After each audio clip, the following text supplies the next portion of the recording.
पश्चिम बंगाल की राजनीति में एक बार फिर बड़ा सियासी संग्राम छिड़ गया है। विधानसभा चुनाव में हार के बाद तृणमूल कांग्रेस यानी टीएमसी के अंदर शुरू हुई बगावत अब उस मोड़ पर पहुंच गई है जहां पार्टी का नाम और चुनाव चिन्ह भी खतरे में पड़ सकता है।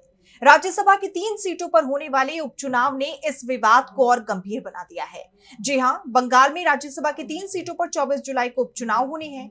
इन सीटों के लिए 14 जुलाई तक नामांकन दाखिल किए जाएंगे। लेकिन उससे पहले चुनाव आयोग के सामने सबसे बड़ी चुनौती ये तय करने की है कि तृणमूल कांग्रेस का असली प्रतिनिधि कौन है।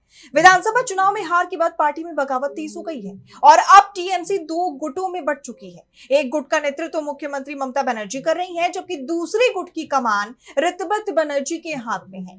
दोनों ही गुट खुद को असली टीएमसी बता रहे हैं और चुनाव आयोग के सामने अपने अपने दावे पेश कर चुके हैं। यही वजह है कि चुनाव आयोग के सामने अब सिर्फ राज्यसभा चुनाव कराने की जिम्मेदारी नहीं है, बल्कि ये भी तय करना है कि चुनाव मैदान में टीएमसी के नाम और चुनाव चिन्ह का इस्तेमाल कौन करेगा।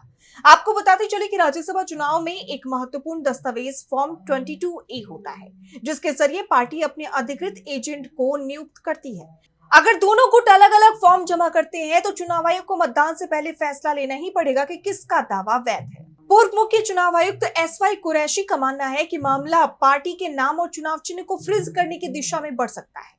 उनका कहना है कि अंतिम फैसला आने तक चुनाव आयोग टीएमसी के नाम और उसकी प्रसिद्ध जुड़वा फूल चुनाव चिन्ह पर रोक लगा सकता है। ऐसी स्थिति में दोनों गुटों को अलग अलग अस्थायी पहचान जैसे टीएमसी एम और टीएमसी आर देकर चुनाव लड़ने की इजाजत दी जा सकती है।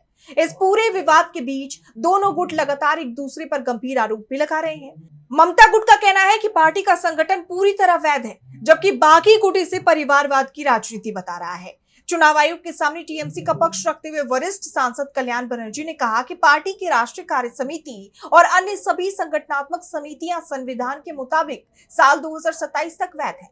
उन्होंने बागी गुट के उस दावे को पूरी तरह गलत बताया जिसमें कहा गया था कि समिति का कार्यकाल समाप्त हो चुका है। कल्याण बनर्जी ने बाकी नेताओं पर गैर कानूनी तरीके से पार्टी कार्यालय पर कब्जा करने का भी आरोप लगाया।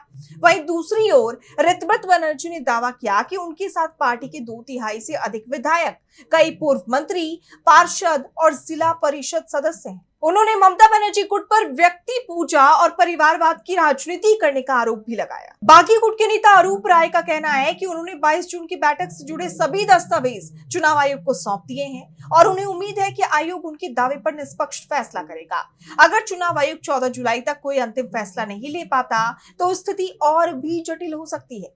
ऐसी स्थिति में दोनों गुट टीएमसी के नाम पर अपने अपने उम्मीदवार उतारने की कोशिश कर सकते हैं।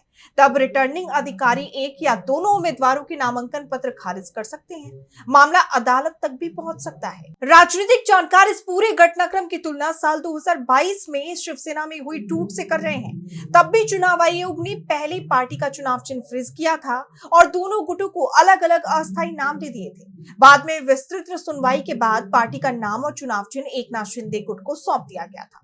अब सभी की निगाहें चुनाव आयोग पर टिकी हैं। आयोग का फैसला सिर्फ राज्यसभा की 3 सीटों का भविष्य तय नहीं करेगा, बल्कि ये भी तय करेगा कि पश्चिम बंगाल की राजनीति में असली तृणमूल कांग्रेस किसे माना जाएगा। क्या ममता बनर्जी अपनी पार्टी और चुनाव चिन्ह बचा पाएंगी या फिर बागी गुट अपनी दावेदारी साबित कर देगा? इसका जवाब आने वाले कुछ दिनों में सामने आएगा।